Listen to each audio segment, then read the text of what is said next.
Everyone, welcome back to CJRaceCars YouTube channel. And before I forget, I want to let you guys know who got Cletus's titanium four-link bars, because with shirts rolling in, we wanted to talk about the two people that got the four-link bars.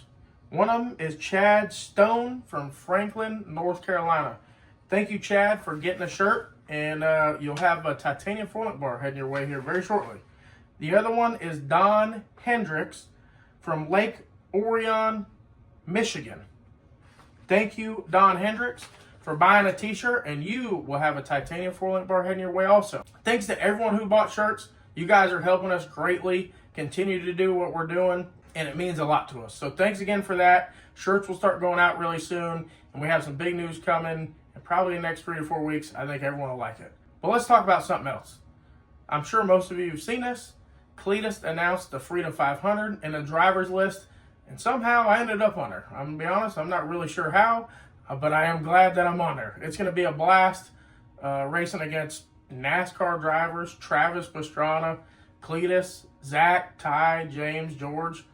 I mean, it's going to be a ton of fun. I'm hoping that I can get a little bit of testing in. I think they have one day where they have a Crown Vic experience, and I think that's open to the public. So if anyone's looking to do that, I think you can schedule those. I think they do them a few times a month maybe. So I'm hoping I can get in on one of those before the race, because I am going to be lost.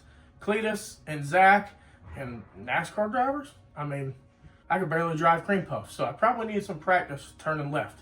So hopefully we can get out there and do that. And hopefully we see a lot of you guys out there at the Freedom Factory for the Freedom 500. Or if not, just watch it on Freedom Plus. But I'm super stoked about that. And thanks everyone for watching. Let's get back to the video. Look at the dice. Can't hang them on the mirror anymore. There's no mirror here. You see that kill switch in there, Steve, by the battery? That little red. Yeah. Got it? Yep. All right, let's see if we got anything. We got something, but... Oh, yeah. Oh, yeah. Yep. Here we go. Oh, yeah. Look at that. She's a little lean. 35 to 1 on air fuel, but, man, it runs good. That's all right. We're not going to make any rips yet.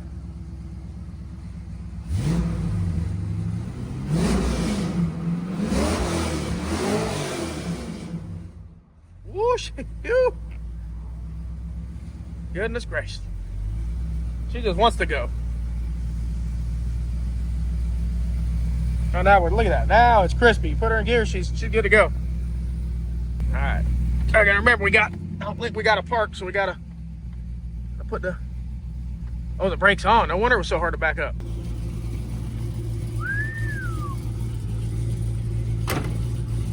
Door still shuts good and everything. Body lines are okay.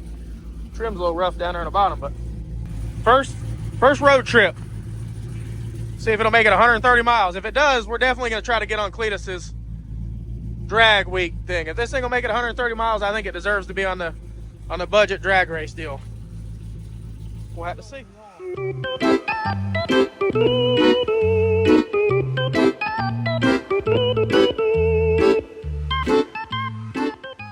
All right, this is what everybody's been asking. Where's Mullet? How's Mullet coming? Can we get a Mullet update? Well, here's Mullet. See, Steve just went over all the stuff for the anti-roll bar in the back. Got that going.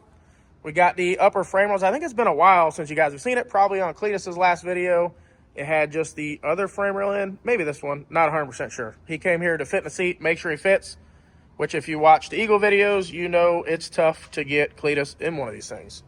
We did get the seat fit.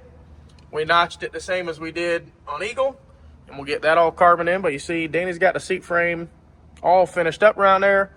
And the back of the funny car cage is done. Steve has been getting a bunch of stuff done on this thing. We got the X in here. We got all these tubes up here. It's really coming along. We got the mid-plate notch, the mid-plate tube in there. Just about all the tubes in the front, other than up top, are done. But this is what's taking some time. If you guys watched Eagles build or watched any other cars we built, or just been around cars and looked at them, This is much different than any car. And the reason for that is it has a cab. We can only push Cletus back so far. If it was like Steve's wagon, we could move the driver back all the way to the four-link, which would be great. But you can't because it has a cab. If you've ever seen Steve driving down the road, he's looking out the back window. You can see him seat back about 20 inches farther than Cletus is in his El Camino. So the big difference is, here's our number one bar. Usually our four-link is here. And then the rear suspension stuff in this now starts back here. Well, we can't move this back because the back window and everything else limits us. So basically we have to come up with a way to do another bar that the four-link mounts to behind the number one bar, but still keep it really rigid and keep that section from flexing. So we've been coming up with what we want to do there. We got a pretty good start, and the back section from here back will be the same as all of our other cars for the most part. Although I'm not dead set on if we're going to run tubes up here or just kind of from here to there. So not 100% sure on that, but Steve is working on this rear tree. Once he gets done with this tube and all these gussets here, he'll work to the back where the parachute anchor is, and we'll keep moving forward. But similar to all of our other cars, these frame rails will have the puke tank lines built into them, so there's no holes drilled in this anywhere. And then underneath this 1¼ inch tube, there's an 1/8 inch tube that's welded on both sides through here. So this basically just acts as a line. So instead of running a -20 or -16 or -12 AN line through the entire cockpit, which looks terrible and adds weight, this will act as the tube to go to the back tank, the puke tank. So we'll just have a fitting that welds to here, hose connects to that with a Wiggins, goes through there, goes to the tank. So that's pretty similar to our other stuff, except for it has to go through here instead of the fitting just coming off of here. You can see we got an X. Really critical that we keep this four-link super brace. You don't want this lower tube to flex, the upper tube to flex. You don't want any of the four-link stuff to move, because then it won't react to any changes you make. And as fast as this thing's going to go, you want it to be able to react to any changes you make, which could be as little as a 1/16 of an inch of rear steer, preload, or anything else. You can see we got the anti-roll bar in. That's our Big Johnson anti-roll bar we make in-house. Steve just got all that put together today. We put that dead in line with this, so we have a lot of bracing. We also put some gussets there. This thing's coming out killer. Steve's doing a really good job. You can see very critical with suspension stuff. There's a lot of tubes that you can put in these cars that are gussets or stuff in the floor that's maybe not super critical, but the suspension has to be really straight and really square, really plumb. You can see he's got all kinds of stuff, whether it's lasers, plumb bobs, etc., to make sure he keeps everything straight as it goes back. Because like we talked about yesterday, if you get off on one tube and then you measure off of that tube to the next tube and get off a little bit, by the time you get way back here, especially in this thing that's 25 feet long, you'll be way off. He's also working on the wishbone mounts down there. We got the jig out somewhere. You guys have probably seen that. Here's the jig to get the wishbone mounts put in the car. Look at that. We even got a roof. Steve, we got a roof. I can't believe you cut a roof off of a really nice El Camino. Jeez, man. I can't believe you did that. That was Steve's idea. If anybody's wondering whose idea it was, Steve said, man, we should get a really nice El Camino, cut another one up. I don't think people were mad enough the first time. We need one with glass back here, though. Yeah, so we can move them back. That'd be great, right? So we got the roof, and we got quarter panels, but we haven't taken them out of the box. Maybe we should take them out of the box real quick, Steve. All right, we got a box here with an El Camino quarter panel. I did see a lot of comments, people saying they really do have El Camino quarter panels. I don't know where you're looking. And the quarter panels weren't really the problem. We ordered quarter panels and a roof to get an email saying, hey, we don't really make a roof.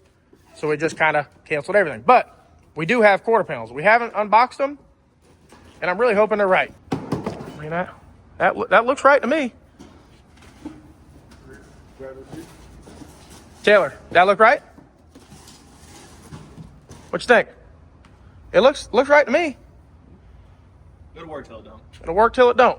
We even got the factory fuel deal here in case we want to put a factory tank back in there somewhere. You think you can fit a factory tank back in there, Steve? Yeah. No problem. All right. Got a little measuring, a little cutting, a little welding. All right, so we do have the right quarters. That's a good sign. That is a good sign. We got the right quarters. We got a roof we cut off of a really nice El Camino. that means we have everything because we already had doors, carbon doors. We already had a carbon front end. So we're good there. We may do a little modifications to the front end to make it fit the windshield how we like them, but at least we have a front end and we have doors. We can go from there. Probably finish all the fabrication. That way the entire chassis is there. And then we'll take this body off and we will then try to mount the quarter panels. There's no point in trying to put a bunch of flimsy quarter panels up there that aren't square and trying to build a chassis to that. We have a car, we'll finish cutting out the back section and we'll build everything there. We may even just put a little trim here and a little trim there and throw this roof back on the other El Camino we got, so it's got a roof, because it is hard to drive without a roof. It's bad. You got to wear goggles and it's still rough on your eyes and your ears and everything else. So, all right, that's an update on Mullet. We will keep some updates coming. Now that we got this little center section here figured out how we like it, we're making some pretty solid progress. The engine is at Steve Morris's, and I'm sure we'll have it back probably pretty soon. I think they're waiting on a block. It was actually hurt quite a bit more than they thought. I don't know if you saw that video. It was pretty rough. And Taylor sent some hoses in there he wasn't supposed to send. You remember that? Listen, I put a big block in a crate that was built for a small block. With extra hose just in case. No. All of his hoses. I'm just kidding. Everything that was on the motor. You hear that, Steve? Yeah, I saw it right there. Did you see it? Oh, not this Steve. The other Steve. Steve Morris unboxed it and said, oh, man, Cameron sent hoses he wasn't supposed to send. But they were hoses for the engine. Maybe they needed dyno, right? Yeah. So they needed it. Exactly. I think they needed it. Yeah. Steve, we think you needed those hoses. But, all right, that's the update for Mullet. We'll be posting more about Mullet here soon. We got to get in the truck and in the El Camino and hopefully make it all the way to Bradenton tonight for the list race. You coming out tonight, Taylor? That's too far for you, isn't it? I'm not coming out. That's far, especially on a weeknight. But that's all right. I think it's going to be a really good time. Hopefully we don't get busted up too bad. Thanks for watching. Make sure you like, share, and subscribe. And Taylor will send you a cookie.